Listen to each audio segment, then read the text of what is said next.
যারা অন্যের চাকরি করে তারাই বোঝে তাদের কাছে ছুটি কতটা মূল্যবান। 4 মাস 6 মাস পর যখন একবার ছুটি পায় তখন একদম মুক্ত পাখির মতো নিজেকে মনে হয়। আসসালামু আলাইকুম, সবাই কেমন আছেন? তো আসাদ স্টোরির নতুন আরো একটি ভিডিওতে আপনাদের সবাইকে স্বাগতম জানাচ্ছি। অনেকদিন পর অল্প কয়েকদিনের ছুটিতে আমরা আবার গ্রামে, আমাদের গ্রামের বাড়িতে আর কি। তো যাই হোক, আমরা এবার প্ল্যান করেছি বিভিন্ন জায়গায় ঘুরে ফিরে কাটিয়ে দিব, কারণ প্রতিবার এসে এসে বিভিন্ন ব্যস্ততার মধ্যে আসলে ছুটি শেষ হয়ে যায়, একটু ঘোরাঘুরি করা হয় না।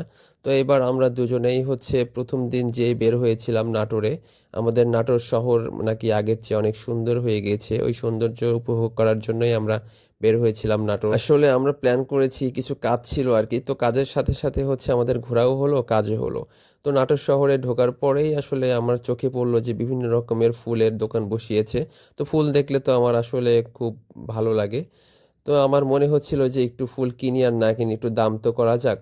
তারপরে হচ্ছে আমি যেই ওইখানে বিভিন্ন ফুলের দাম করতে লাগলাম, তো এক একটা ফুলের যে দাম, একটা গোলাপ হচ্ছে 20 টাকা পিচ, মানে আর ওই যে তোড়াগুলো আছে ওইগুলো তো আরও দাম। তো যাই হোক, আমার শ্বশুর বাড়িতে এবং আমাদের বাড়িতে গোলাপের গাছ থাকায় আমি আর গোলাপ এখান থেকে কিনলাম না, শুধু দাম করেই আসলে শেষ করে দিলাম।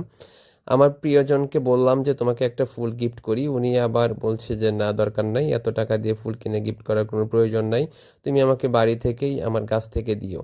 তো যাই হোক, এখান থেকে এসেই একটু দূরে দেখলাম যে হচ্ছে প্রচুর পরিমাণে ভিড়। তো ওইখানে আমরা একটু এগিয়ে যেয়ে দেখলাম যে একটা জুতোর দোকানে আর কি ডিসকাউন্ট দিয়েছে। তো এখানে ডিসকাউন্ট বলতে এখানে জুতোর মেলা বসিয়েছে আর কি। তো এইখানে দেখেন ক্রেতার অভাব নাই। হ্যাঁ, একটাও ছেলে মানুষ দেখবেন না, শুধু মেয়ে মানুষ। যাই হোক, এরপরে আমরা চলে আসি হচ্ছে আমাদের যে কাজের জন্য গিয়েছি, মেন কাজ, ওইটার জন্য একটা ঘড়ির দোকানে। তো আমরা একটা হচ্ছে প্রিমিয়াম সাইজের ঘড়ি খুঁজছিলাম। তো প্রথম দোকানে পেলাম না।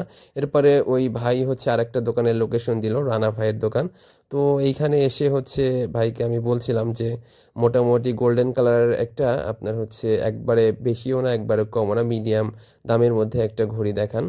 তো যাই হোক, এখানে প্রচুর পরিমাণে ঘড়ি ছিল, আপনার হচ্ছে কোনটা রেখে কোনটা নেবেন আসলে আসলে আপনারা ওরকমভাবে ইয়া করতে পারবেন না। তো যাই হোক, আমরা ওইসব ঘড়ি নিব না, আমরা একটু মোটামুটি প্রিমিয়াম সাইজের ঘড়ি আসলে খুঁজছিলাম, কারণ কাউকে গিফট করতে হইলে আসলে ওরকম ঘড়ি আসলে হয় না।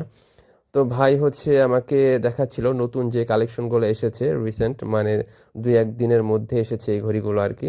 তো এইগুলাই হচ্ছে খুলে দেখাচ্ছিল, আমি আবার বলেছি যে যেটাই হোক না কেন গোল্ডেন কালারের হইতে হবে। তো সবগুলো গোল্ডেন কালারের নিয়ে এসছে আমার কাছে, এসে হচ্ছে একটা একটা করে দেখাচ্ছিল।